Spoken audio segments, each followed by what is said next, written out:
Okay, well, you guys are finishing the walk a little bit after the others, so maybe you took a break. I know that you have little ones, but are you all a family? Yes, ma'am. And what's your family name? Ladies.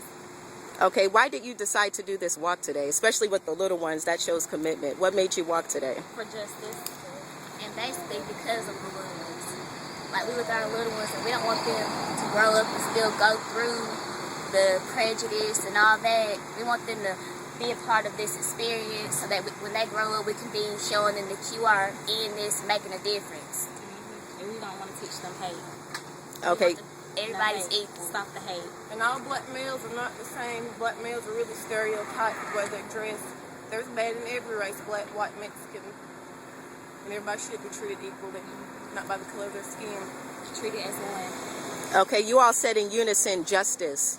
When you say justice, do you feel it wasn't rendered? How do you feel when you say the word justice?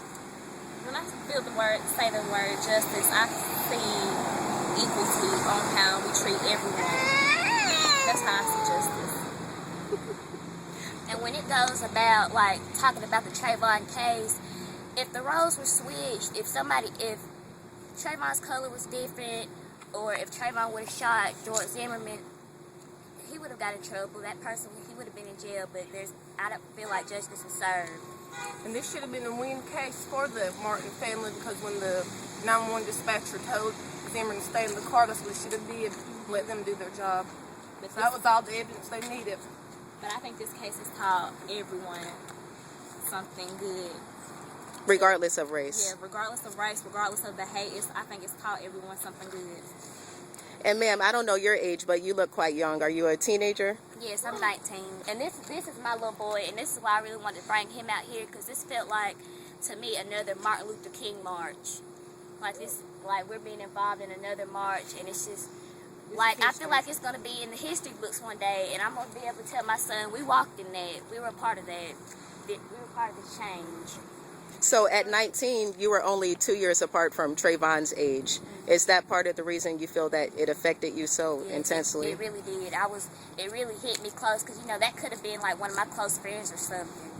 Like, that's somebody close to my age, and then I'm looking at, like, you know, if my son could grow up and somebody could look at my son like that, he's walking down the street with a hoodie on and think that he's up to no good.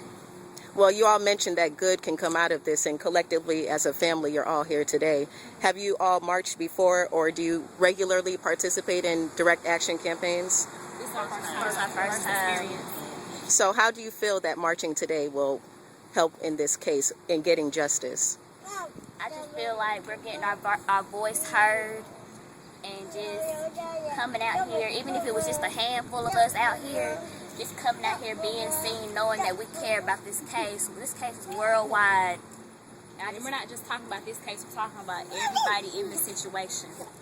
We're walking for everyone that's in the situation. Not just Trayvon, but everyone. And as a mother, how do you feel that this will impact your child? Though he's a baby now, as he grows up, what example will this show him? I believe that it will show him that, you know, growing up, you have to be careful, you know. But that's the thing, I don't want him to grow up and think, oh, because of my color, I need to be careful about who I be around. So I want him to think that everybody's the same. I want him to grow up and believe that we're all the same. That's how I'm raising him. Everybody's the same, no matter your color, your race, anything, and your age. Awesome. Is this mom here? Yes. Mom, you're the most quiet. Usually it's the mother that's outspoken. I've taught them well. You have taught them well. Yes, I have. And that's exactly what I want to ask you. How did you raise such conscious children? I just from learning, growing up, my experience in life. So, and I taught my girls well, and my grandkids, and my cousins, and niece. And that's just how we are. We come from Somerville, 25 miles away, come to do this. We're not from here. And we came from Atlanta. That's why I had to make sure we got some voices. That's right. That's right.